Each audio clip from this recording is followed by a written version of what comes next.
Recognizes the gentleman from Georgia, Mr. Westmoreland. Thank you, Mr. Chairman, and to my colleague from Texas. You know, FHA does not have to meet the same QRM standards that the Dodd-Frank requires private companies to have. So, in Ms. Gordon, I just want to clarify one thing. I think the gentlelady from California was talking to you about the minus 1.44, and you were explaining that this is not have to do with the $30 billion that they've got in the bank, but that this was something that if all of them come due at one time, that the fund would be a little bit short. Just for clarification, so I can kind of get the perspective on, you know, what is a little bit short? The point I was making is that right now FHA has cash on hand, as has been pointed out by several of the members today, and that the measurement that we're talking about is a measure of if FHA stopped doing business today and paid out its claims, not all at once, but over the next 30 years. Yeah, but what is a little bit? Because my numbers say it would be $16 billion.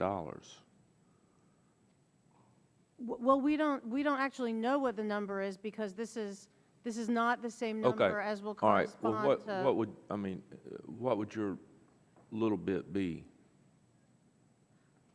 I think what I'm trying to look at is what the value is that we're getting for money here. Well, I don't think you're going to answer the question, or either I'm not asking it right. So,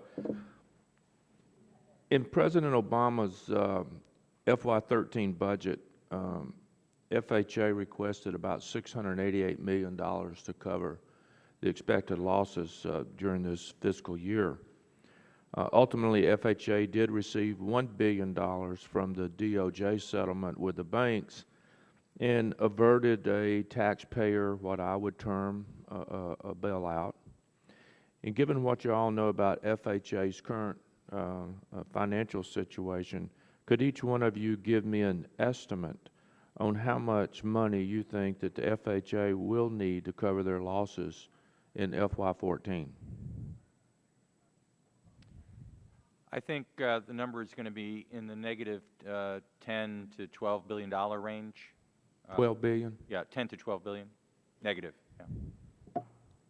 That's a reasonable estimate, but again, it all depends on whether we ever actually get out of this super slow economic growth thing, or do we have a double dip in the economy, which is possible. Then all bets are off. FHA has a lot of real estate owned on its books right now, and a lot of how much loss is buried in that real estate owned. So while I think 10 to 12 billion makes sense, it could go a lot higher.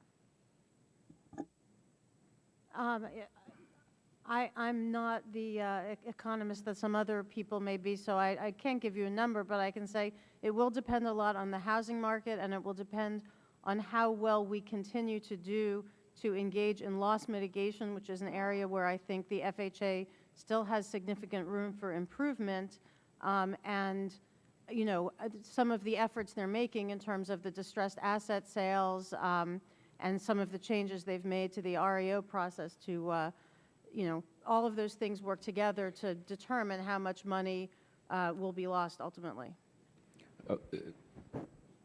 There are approximately, I think, 6 private mortgage insurance companies that write private mortgage insurance. And if I understand it correctly, they're under regulations by their states as to capital requirement or whatever you want to say as far as being able to cover their losses. And I'd like to ask each one of you,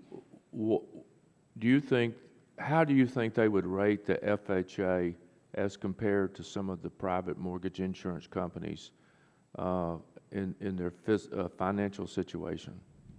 If you took away FHA's government guarantee, you know, its access to the Treasury, FHA would be closed down, I believe, by every state regulator in the country because they have no capital today, period. What is called as $30 billion in the bank, for a private mortgage insurer, you'd go through the roughly 700,000 delinquent loans 60 days or more, you'd figure out how much money you expect to pay on just those loans you know about, and that exhausts the $30 billion plus.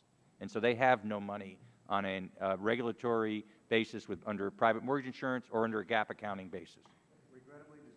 Regrettably, the time of the gentleman has expired. Votes